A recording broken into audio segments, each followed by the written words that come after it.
is, I'll do that, and it will be sent to you with thanks, of course. Good evening to all. Today, one of our distinguished guests is Dr. Sourav, if I can spell it right, Banerjee? Yeah. Yeah, okay.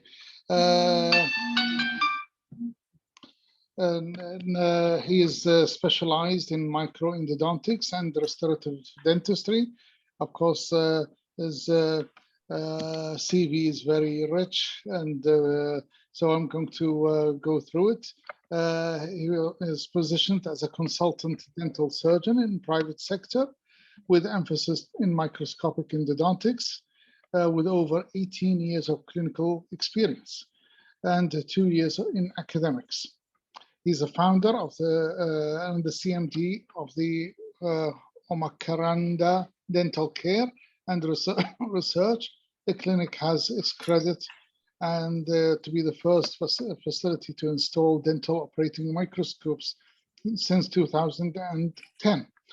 As the field of education and knowledge sharing, he has always been his passion. So he set up the Foundation for Dental Excellence Academy with a few colleagues in 2013, and has done training in the field of endodontics, implantology, restorative and aesthetic dentistry, and prosthodontics.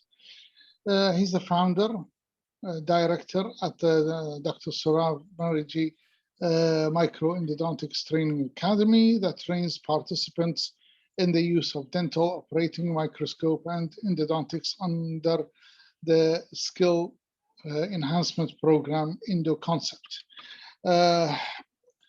The qualifications, he's got a BDS, PG certificate in clinical microscopic endodontics, and master in medical microbiology. I don't want to take more of your time. We are very happy that you are with us, and you may start your lecture when you're ready. Thank you very much.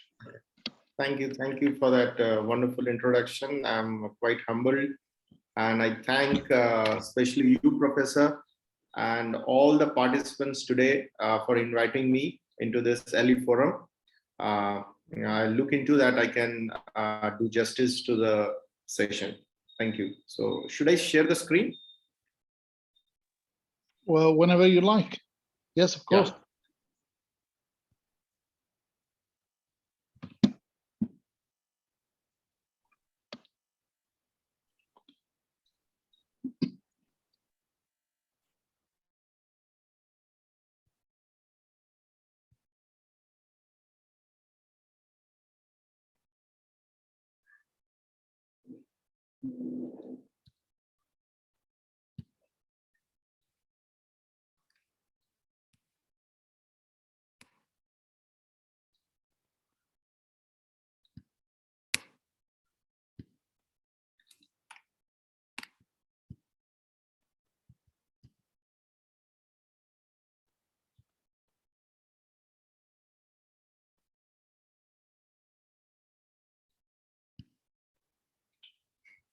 Just a second.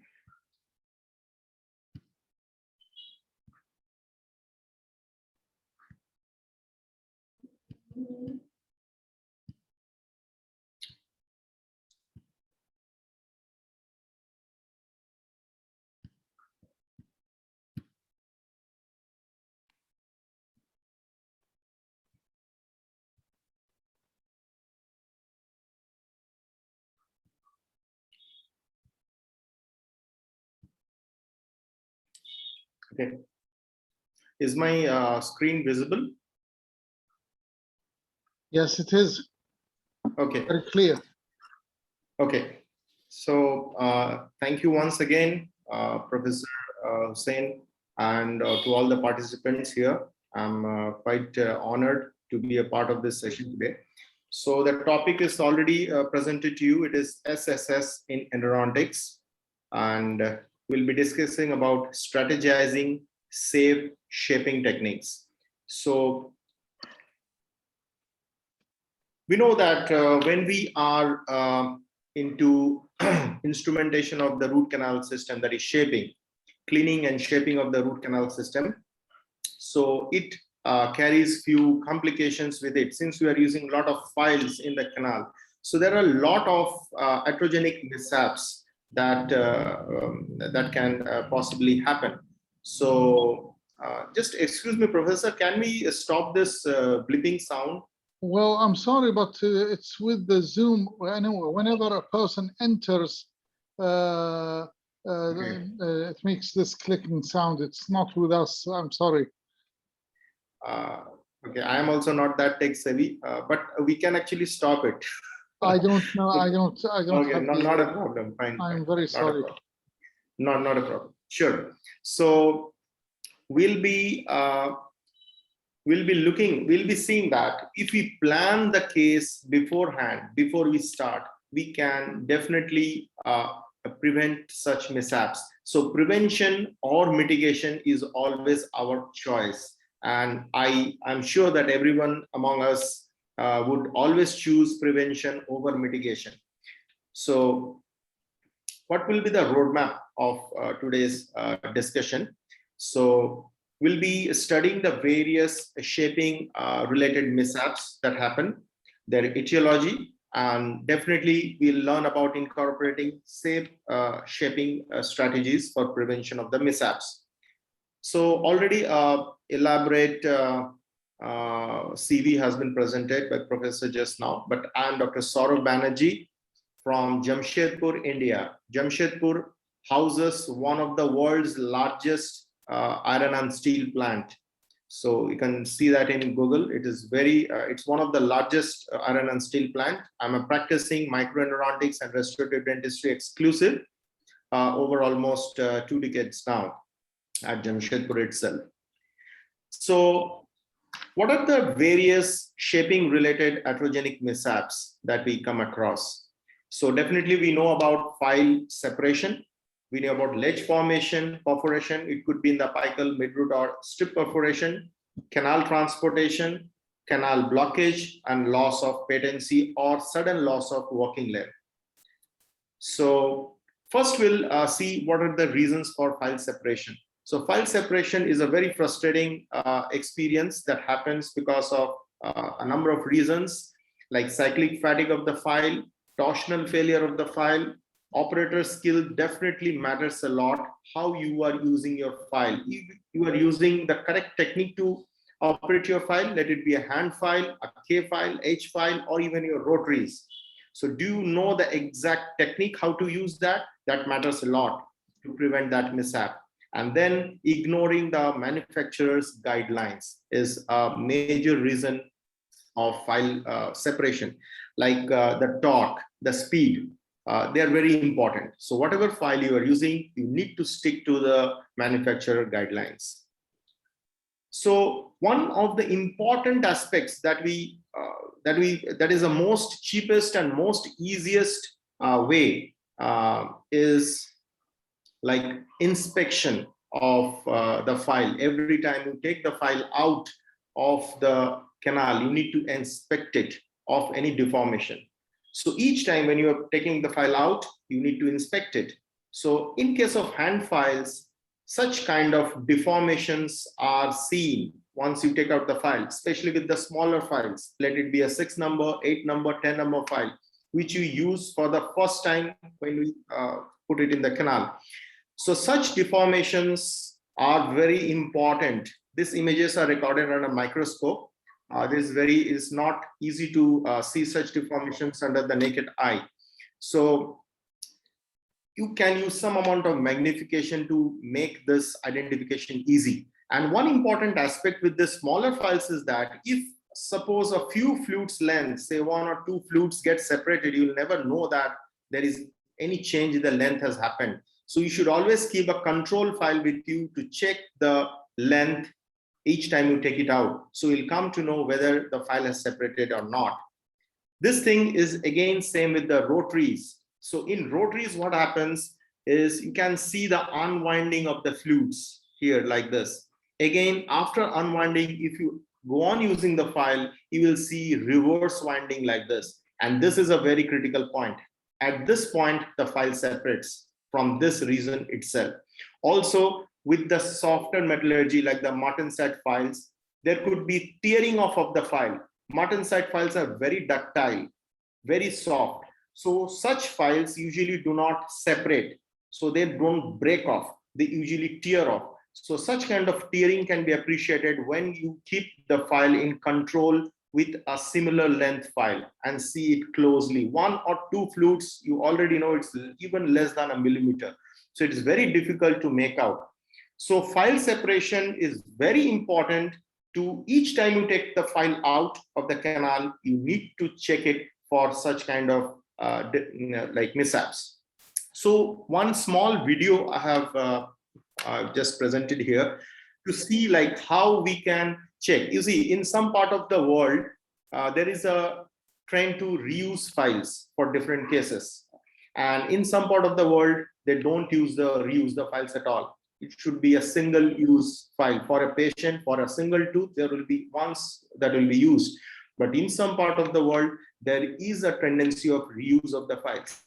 Also, if you're using a file in the same patient also, if you're using the file in a very curved canal, for example, a canal with more than 30 or 35 degrees of curvature is considered to be quite curved canal. So in those canals, if you're using the file once, you need to check it. If you're going for the second time with the same file, you need to check that whether the file is safe to be put in the canal or not. So this video will give you a very handy technique of checking such issues. How to check a file before every use? What you have to do is just place the file against your nail bit, give an acute curvature, and see this acute curvature, and that acute curvature should be on the tip of the file, and rotate it 360 degree like this.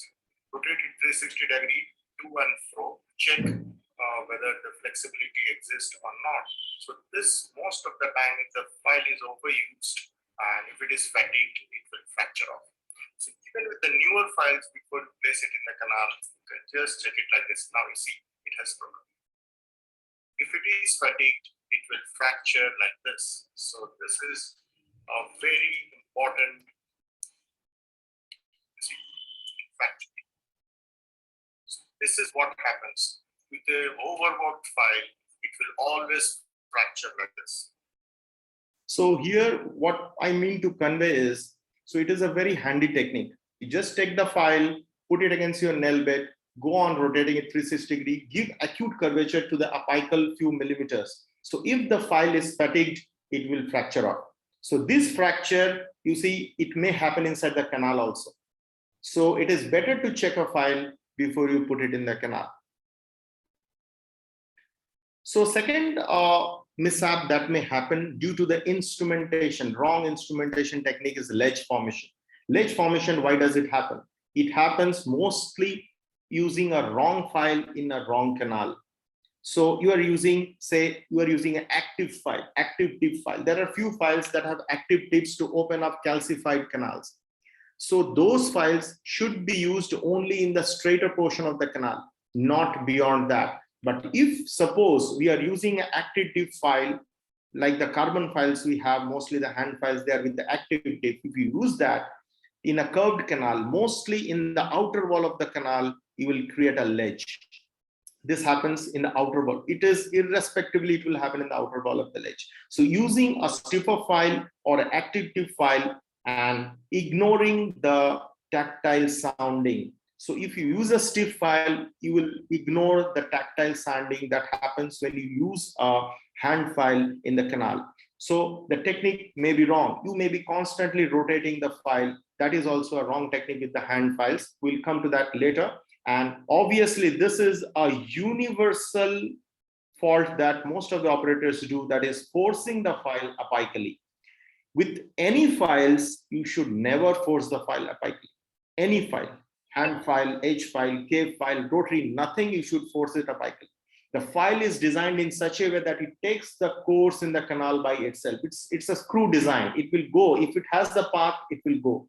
If it is not going, there is some issue, you need to check it. But forcing is never a solution. If you force the file, you will create a ledge. So this is from one of our participants in our courses. What we do, we make them create a ledge and then teach them how to bypass it. So that is one of my participants, Dr. Muhammad Umair. So he was good in photography also. So he has sent us the images. Then the other thing is perforation. So perforation can happen at 3 levels. It can happen in the midroot level, it can have the apical level, or you can have a strip perforations like this. So again, if you are using a longer file in a shorter teeth or longer file in restricted opening mouth, so there is a chance that you can land up in apical perforations. So what is the indication? Like how you come to know there is apical perforation? Suddenly there will be blood filled in the canal, suddenly. So that sudden filling up of blood in the canal indicates that we mostly have perforated somewhere. So again, this is also a universal thing due to a perforation forcing the file apically. Again, wrong technique of working length assessment. Working length should always be assessed with the electronic method. Radiographs are not the ideal way of recording the working length. So radiographs may always mislead you. They can give you an over length or a shorter length. So in that case, we may land up in perforations. So vigorous, uncontrolled instrumentation is also one of the reasons how perforations happen. Stiff perforations mostly happen when we ignore the lateral diameter of the canal or the width of the canal. We'll come to that in subsequent slides. Then there is another mishap that happens is canal transportation. Canal transportation happens when we use stiffer files or greater diameter files or greater taper files. We ignore the fact of inverse law of tip and taper. Suppose we want to create a 30 number size in the apical area, we need to reduce the taper to 4%. If you want to create a 25 size, you may reduce the taper, you may increase the taper to 6%. So more taper gives more stiffness to the file. That is very important. We have to understand that. What happens is mostly there is a restoring force in the file. More stiffer files will have more restoring force that acts on the outer wall of the canal. So here, this is the outer wall of the canal. If you're using a stiffer file, you will cut on the outer wall and you will transport the canal itself. So you'll transport the canal to a different, initially what forms is a zip. And if you continue the zip, you continue the wrong technique, you'll land up in a perforation. That is apical transportation. So also we need to do a curve analysis to understand the curvature of the canals at different levels to know what should be our shaping strategies. So this is one video where we understand the difference between tip and taper. So here we have two files. This is a 26% conventional night eye file, and this is same 20%, same 20 number 4% conventional night eye file. So we can just try to appreciate the difference in diameter of the two files. Both are of the same size, that is 20, but this is a 6% file, this is a 4% file. Just imagine, we'll be creating same sizes in the apical area, but see the size difference. So this file will definitely have more restoring force compared to this file. Compare these two files. So the 26% file, we can see it has a lot amount of more metal as compared to the same size, that is 24% file. So this extra amount of metal makes it more stiffer compared to the 4% file.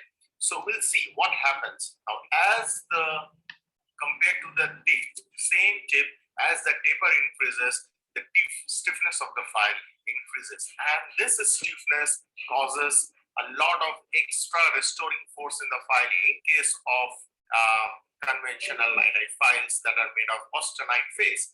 So what happens? This restoring force will be acting on the outer curve of the canal and will result in transportation of the canal. So let us see here what is restoring force. So when we put the file in a canal, so there will be definitely some amount of curvature. And what happens? This one, as you put, you see it has a lot amount of force on the outer wall of the curve, and it is very stiff. It is not taking the bend at all. So compared to that, when we compare the 4% file, you can see it is very smooth. To the same amount of force, it is taking a bend quite easily, and the amount of force that is applying on the outer wall of the curve is very less.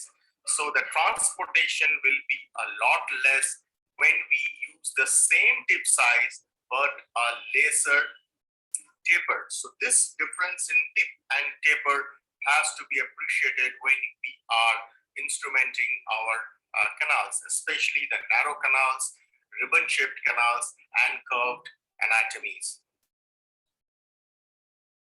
So now we have understood what all are the various shaping related mishaps, iatrogenic mishaps that happens. Now we'll understand how to strategize so that we can avoid them. So first is the thing we know about the case difficulty assessment. Case difficulty assessment is a very elaborate topic. Here we'll be discussing only the problems with respect to shaping. So observing the canal width, that is the horizontal dimension of the canal, and curve analysis, these two aspects has to be evaluated for shaping purpose. So first is the horizontal dimension of the canal or the working width. So we'll all know about the working length, but the working width is not much popular, but it is equally important. So you see this image here, we can appreciate that the chamber and the canals are quite wide, and it's quite a roomy place, but you can see this, it is quite constricted. The chamber is constricted, the canals are constricted. This is a schematic diagram. If you correlate this clinical images, you take an IOPR and you can appreciate this wide canals and chamber easily, whereas in this case there is a lot amount of condensing of this parts and it is not quite visible. So what we do, also we know that in the mesial anatomies of the molars, the premolars, what we see is the canals are not round. Our file is round, but the canal is not round. The canal is oval, elliptical, ribbon shaped, but it is never round. So when we say it is oval, elliptical, or ribbon shaped, there are two diameters.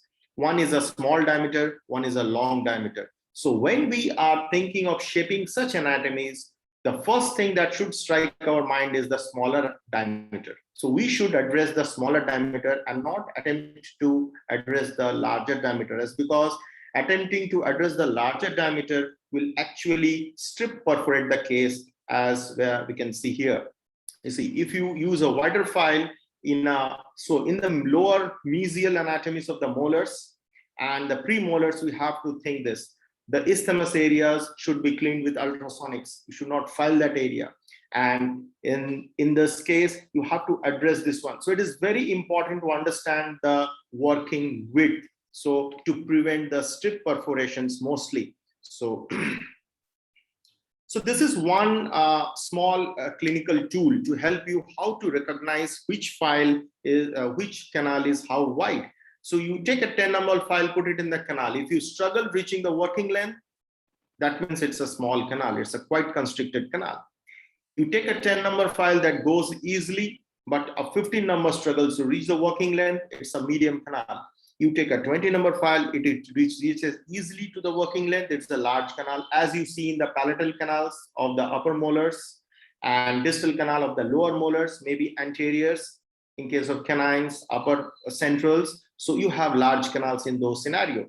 So if you have a small canal, you cannot think of creating very wide anatomies. You have to stick to either 2% shaping or 4% shaping. In medium canals, you can think of 4 or 6% shaping. In large canals, either than classical shaping with rotaries, you have to think operating with H files so that you scrape. Like in C anatomies, your rotaries don't do the job in C anatomies. You have to stick to more to your irrigation activation and scraping the walls with your H files, pre-curved H files. You're scraping throughout circumferential filing, you are doing to clean the canal. So accordingly, you have to think how to shape the canal according to the horizontal dimension of your canal. Second is the curve analysis. This is very important. Curve analysis, you have two aspects there. One is the angle of curvature that gives the degree of curvature a canal has. And second is the radius of curvature, that is abruptness of the curvature or the sharpness of the curvature. So angle of curvature, how we measure it is very simple. We draw a line joining the orifice, and from where the canal starts to bend, we join a line and we extend it. Second, we join a line starting from the apical part of the canal to where the canal has start curving. We extend the line. The bisecting of these two lines give you an angle, that is the angle of curvature. So here in the case, you can see one clinical case I have put. You can see the mesolingual canal. It is curved like that. It is the mesobuccal canal, and that is the distal canal. So it is one of my cases. So here you can see the mesolingual canal. We have drawn a point A at the orifice, a point B at where the canal has begun to curve. And second point is at the apex, that is C. We have joined these two lines, and this angle we get is the angle of curvature. It is 75 degrees. It is severely curved. You can see this outline there. So you can make out the curvature of the canal. It's very important. So what is the interpretation? A 5 to 10 degree is slight curvature, 10 to 20 degree a moderate curvature, 25 to 75 is severe curvature, and more than 75 is dilaceration. So you rarely get this. Mostly you land up in these two, the later part of this one and the beginning part of this one. So mostly you get canals that are, say, about 15 degrees to 30 degrees curvature. Mostly, that is the majority of the cases. So it is not a less, it is mostly in between moderate to severe curvature. So when you see that is moderate to severe, your shaping strategies should change there itself. Now, second is the radius of curvature. What is radius of curvature? It is the severity of the curve. It is very, very important. So you see here, this canal, you get, if you draw a radius, if you just take this as an arc and draw a circle, this circle is big and this circle is small. So smaller the circle or smaller the radius, the abruptness is more, or the difficulty level of the case goes more. So what we interpret here is, as the radius decreases, difficulty increases. It goes like that. As the radius increases, the difficulty increases. So it's just imagine a file taking the curve here. It will be facing tremendous amount of cyclic stress in this part, in this portion of the canal, compared to this one. Here, the cyclic stress will be a lot less compared to here. So this is the basic interpretation of abruptness of the curve. So more than the degree of curvature, your abruptness rules your shaping strategy. You have to be very cautious while you deal with such canal anatomies, and it is not rare, it is quite frequent. This thing happens. So for the same angle of curvature, the difficulty of the case increase with the increase of the radius of curvature, and cyclic fatigue will definitely be a challenge in cases with abrupt curve. So this is one case that I just shown you. It came to me with two fractured files, one here and another here in the distal canal, one in the mesobuccal canal. It's a referred case, long roots, restricted mouth opening. One good thing was there was no evidence of periapical pathosis, and this was the thing. We decided to bypass the case. Now we did a curve analysis. For the mesobuccal canal, it was 50 degrees. For mesolingual, it was 75 degrees of curve. By good luck, the fractured instrument was lodged in the MB canal and not in the ML canal. Though it was in the MB canal too had a 50 degrees of curvature. So there was absence of pathosis, reduced mouth opening, and all favored bypass. We thought of bypassing ESAS because all the files were beyond the vision. And it was so much curved that retrieval would have risked a lot of loss of radicular denting. So what we did, this is the final files. Just before obturation, the master files in the canal. You can see this is the distal canal, MB also bypassed, ML canal. So you can appreciate three diameters. This is 6%, this is 4%, and this is 2% rotary. So in a same tooth, you have three different diameter taper files. As I said, you have to select your files depending on your lateral diameter of the canal. So all the canals were enlarged to a minimum of 30.2 and 34 or above. Important to keep in mind, the apical enlargement was achieved for proper cleaning, because that is very important. So here the shaping strategy, as for recording, what we did is we created a straight line axis till the beginning of the curve, then negotiated and bypassed the separated instrument with 6, 8, 10, 2% hand file in wiggling motion, shaping with 15, 20.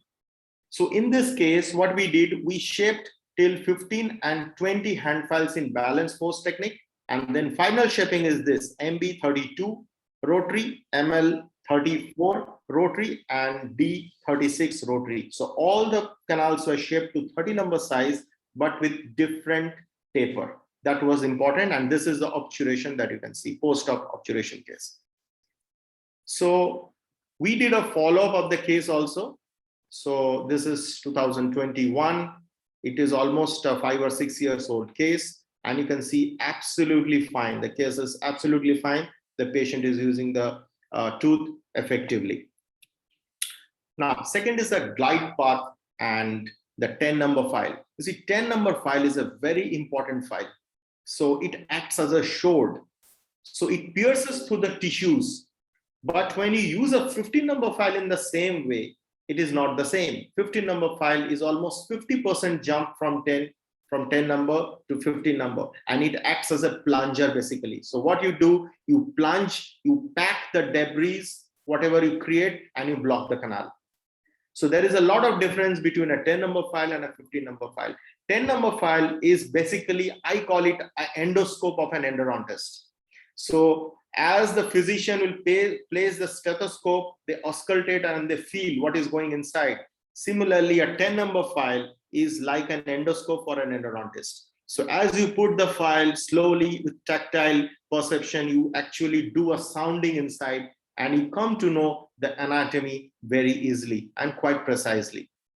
So this is very important to use properly 10 number file and create the glide path. So this is very important. What I mean to say here is a 6 number, 8 number, and 10 number file should not be used in a constant rotation.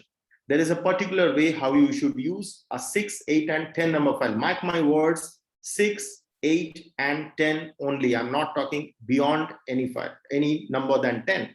So till 10, you should use a wiggling motion, which is a short clockwise and anti-clockwise motion with 10, 8, 6, 8, and 10 files only to open up the canal, to initially negotiate the canal and to open up and to establish the glide path and know the anatomy. So how we do that, we'll just see in a short video. Demonstrating now is a wiggling motion with the file. Here I'm using a 10 number file. But this wiggling motion is actually a to and fro motion, maybe 30 to 50 degrees clockwise, and then 30 to 50 degrees anti-clockwise. So this motion is used mostly with the files that are lesser than the 15 number size, that is 10 number. Here I'm using a 10 number file. So 10 number, 8 number, or 6 number. 10 and 8 are frequently needed, but 6 number is not that frequently needed. And we decide upon this 10 or 8 depending on the lateral diameter of the canal, that is a constricted canal or a wide canal. So what we do is we place the file inside the canal, and just till there we push it when it gets engaged. And now what we should do is we should just do a clockwise 30 to 50 degree start and anti-clockwise 30 to 50 degrees time. The motion goes like this without any apical pressure till the apical length is reached, till the working length is reached, and we reach the apical terminus of the canal. So once that is done, fill out the file and your glide path is already established. So this is what we know. It acts as a stethoscope for a dentist. So when you're putting the file inside, we come to know the curvature of the canal, and we tentatively we can understand what anatomy and different morphologies are happening in the apical, down apical in the canal part. So this is how it helps us, and so we have to do a lot of definitely we have to do a lot of irrigation while we're using this, and it also helps in between filing when you're doing our biomechanical preparation or shaping is going on with the bigger files. In between files, we just place the file the same way, and we check the patency of the canal. We check the patency of the canal. So this is again an important step. So pen number file is a very important file that we have to understand. Now, why we do this wiggling motion or a to and fro motion with this? This is basically to open up the canal and establish the glide path. A 10 number file or a 8 number file acts as a sword, or say like a spear that tears through the tissues and advances peripically. So this is a very important step, the first step in canal negotiations. So now we come to the another aspect, that is the SLA, or the straight line axis. Straight line axis actually is the foundation of rotary endodontics. So what we do this is we remove the orifice level obstructions for the rotary files to glide easily into the deeper part of the canal. So if we don't remove those obstructions, two things happen. First, there is a high chances of the file taking a very curved path inside the canal, or it get a taper lock, and finally a torsional failure can happen. So this is very important. So we'll just see how we do that. In posteriors, you see, if this is a normal case, the file gets curved like this. In case we have, we just remove this part so that the file becomes straight. There is another advantage of straight line axis. As you see in this schematic diagram, this is a curvature of the canal from orifice to apical area. You put the hand file, it curves like that. When you put your rotary and you do the shapings, you just try to do the straight line axis. So you remove this outer wall and your file becomes quite straighter from this curvature to this. So you actually reduce the angle of curvature of the canal. You reduce the overall engagement of the file in the canal. That actually prevents the stress on the file. So here is another article from that is a TCA technique by Dr. Antonis. You can see here. So initial radius of curvature of the file. So when we put this, you see the radius of curvature here. And so when you just do the straight line axis, you see the radius increases. As we know from our previous slide, as the radius decrease, the difficulty decrease. So it will go vice versa. So if we're increasing the radius, we are decreasing the severity of the case. Here the engagement was so much, here it reduced to almost half. So that is the best part of straight line axis. So if you want to do like a safe rotary endodontics, so we need to have a straight line axis. So this is again from our courses. So I'll show you a beautiful outcome. Here is the block before gaining a straight line axis, and here this is after gaining the straight line axis. You just see this is the angle, that is a angle of curvature before we have done. You just see this difference between these two lines, and when we do the straight line axis, this angle reduced to half. You just see this and compare here. So this is the beauty of having a straight line axis, is gives you visible results. So that eases your case and reduces the complication. Now here, this is a very important thing. We need to think something out of the box. This is a conventional axis design for the anteriors. We are taught to enter the the anteriors from the palatal or the lingual aspect just above the cingulum.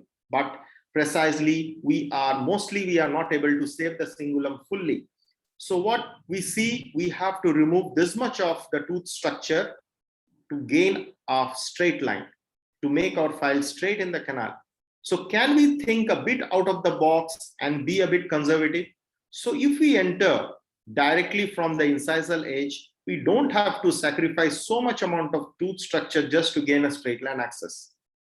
We have a lot of beautiful restorative materials at present, so we can restore the tooth effectively. We don't have to follow this rule. I feel so. So, so what happens? I will just have a more detailed look into it.